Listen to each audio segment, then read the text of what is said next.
a matter of understanding white supremacy. White supremacy means supreme. Put the emphasis on white and supreme.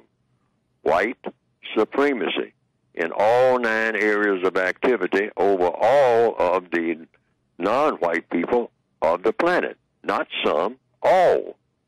That's what white supremacy means.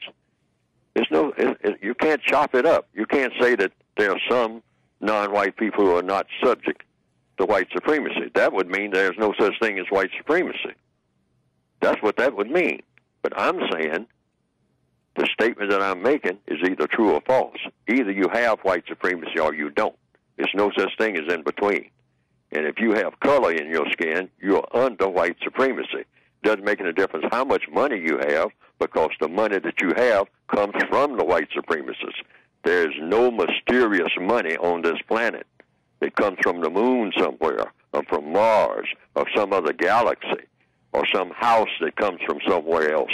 If you are black and you're on this planet and you have a fancy house, it came from the white supremacists. That's what white supremacy means.